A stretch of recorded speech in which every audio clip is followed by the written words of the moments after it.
Good morning. Like so many of you, I have closely watched the events in Minnesota. Although the state's prosecution was successful, I know that nothing can fill the void that the loved ones of George Floyd have felt since his death. My heart goes out to them and to all those who have experienced similar loss.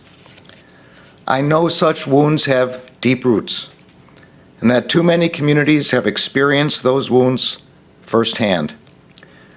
Yesterday's verdict in the state criminal trial does not address potentially systemic policing issues in Minneapolis. Today, I am announcing that the Justice Department has opened a civil investigation to determine whether the Minneapolis Police Department engages in a pattern or practice of unconstitutional or unlawful policing. This effort will be staffed by experienced attorneys and other personnel from the Justice Department's Civil Rights Division and the U.S. Attorney's Office for the District of Minnesota. The new civil investigation is separate from and independent of the federal criminal investigation into the death of George Floyd that the Justice Department has previously announced. Congress gave the department the authority to conduct civil pattern or practice investigations, which look beyond individual incidents to assess systemic failures.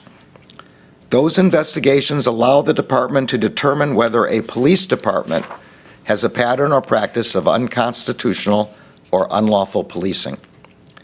The investigation I am announcing today will assess whether the Minneapolis Police Department engages in a pattern or practice of using excessive force, including during protests. The investigation will also assess whether the MPD engages in discriminatory conduct and whether its treatment of those with behavioral health disabilities is unlawful. It will include a comprehensive review of the Minneapolis Police Department's policies, training, supervision, and use of force investigations. It will assess the effectiveness of the MPD's current systems of accountability and whether other mechanisms are needed to ensure constitutional and lawful policing. Broad participation in this investigation from the community and from law enforcement will be vital to its success. The Justice Department has already begun to reach out to community groups and members of the public to learn about their experiences with the MPD.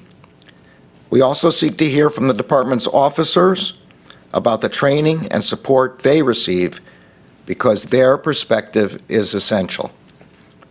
All these voices will help provide investigators the information they need to conduct a comprehensive assessment. All these voices will be critical to the reform efforts that will follow if the investigation determines the existence of constitutional or statutory violations.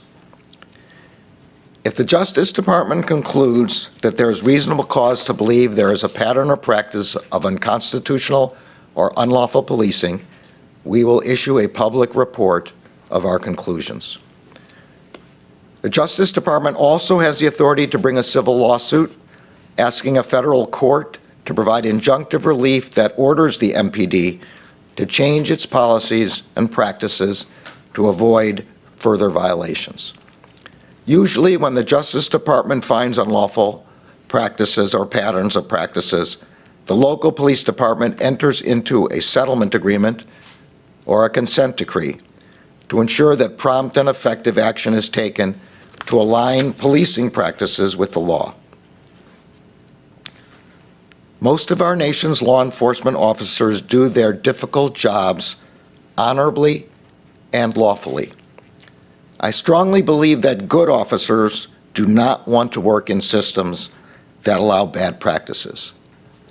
Good officers welcome accountability because accountability is an essential part of building trust with the community, and public safety requires public trust.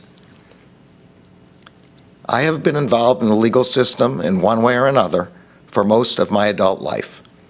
I know that justice is sometimes slow sometimes elusive, and sometimes never comes.